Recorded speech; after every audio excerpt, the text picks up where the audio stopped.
Hello everyone, Shri IAS academy में आपका स्वागत है। जैसा कि आप जानते हैं कि श्री आईएएस एकेडमी ने आंसर राइटिंग सीरीज की शुरुआत की है, जिसके अंतर्गत ऑलरेडी हमारे 657 पार्ट आ चुके हैं।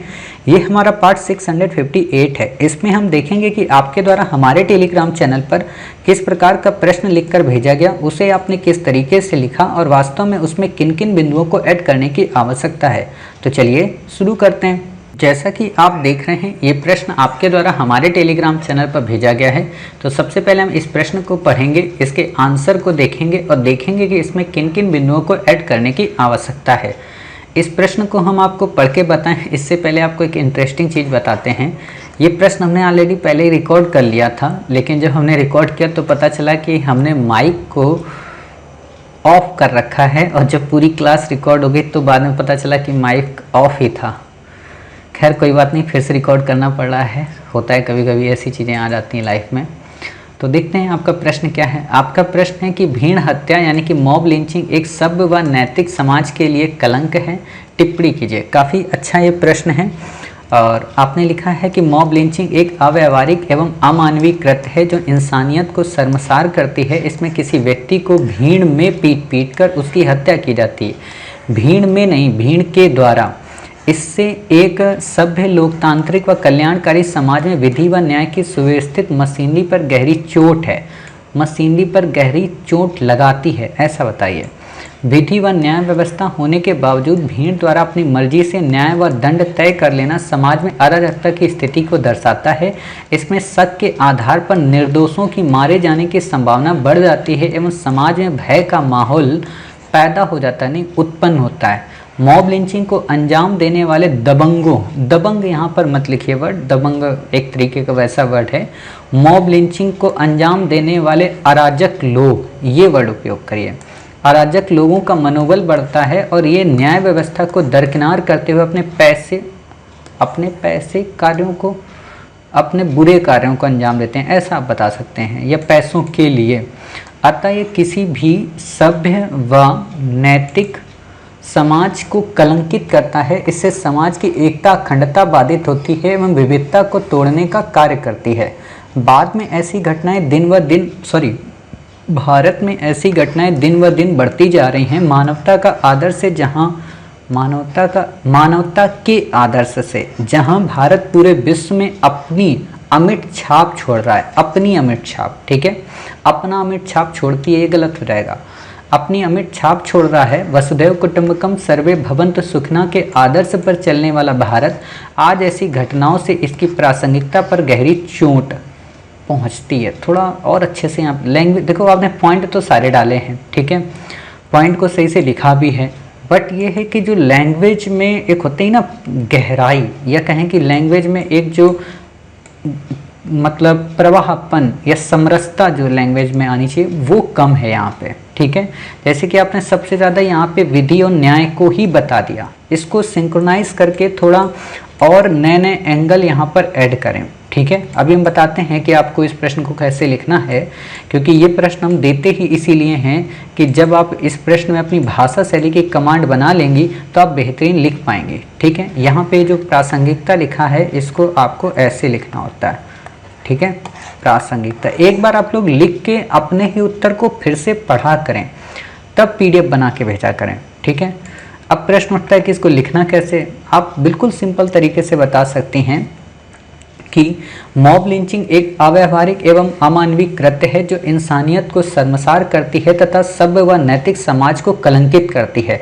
इसमें व्यक्ति को भीड़ के द्वारा पीट कर उसकी हत्या की जाती है, जो कि एक सभ्य लोकतांत्रिक तथा कल्याणकारी समाज में विधि व न्याय की व्यवस्था मौजूद होने पर प्रश्न चिन्ह लगाती है।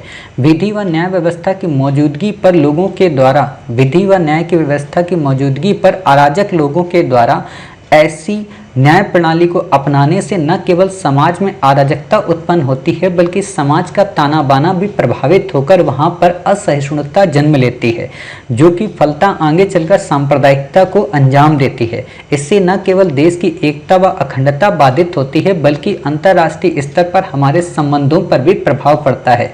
यह न केवल भारत की वसुधैव कुटुंबकम की परंपरा सर्वे भवन्तु सुखिनः के विचार तथा सबके साथ व सबके विकास पर प्रश्न चिन्ह लगाती जाती है तथा आने वाले नए भारत के निर्माण में भारत की अखंडता को बाधित करने का प्रयत्न करती है।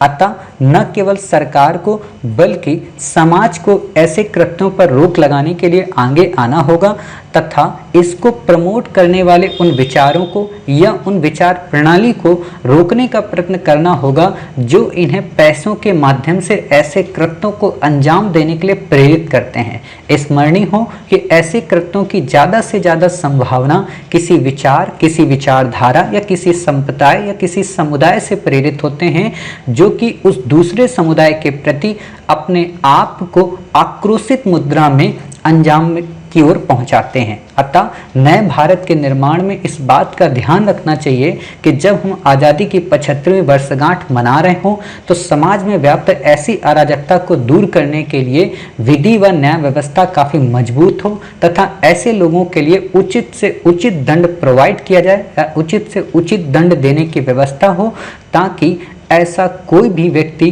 भारत जैसी माला को तोड़ने का प्रयत्न न कर पाए और एक भारत और श्रेष्ठ भारत की संकल्पना को साकार होने से रोक ना पाए। ऐसे आप लिख दो, है ना।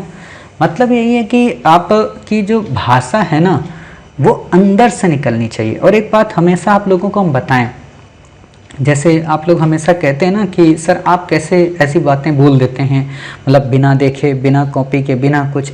ऐसा कुछ भी नहीं है। मैं कोई बुद्ध या कोई महात्मा नहीं हूँ, बट अपनी सोल पे भरोसा रखो। सोल का मतलब अपनी आत्मा पे भरोसा रखो। जब भी आप उत्तर लिखो ना तो अंदर की आवाज़ को सुनो। अभी हम आपको एथिक्स पढ़ाएंगे, अंतरात्मा वहाँ पे पढ़ाएंगे आपको, तो उस पे भरोसा रखो। जब आप लोग ऐसा उत्तर एक बार लिख लिया करें, फिर इसको एक बार खुद से पढ़ें और पढ़ने के बाद जब पूरा पढ़ लें तो फिर से कलम उठाएं और पेज उठाएं और लिखना शुरू करें।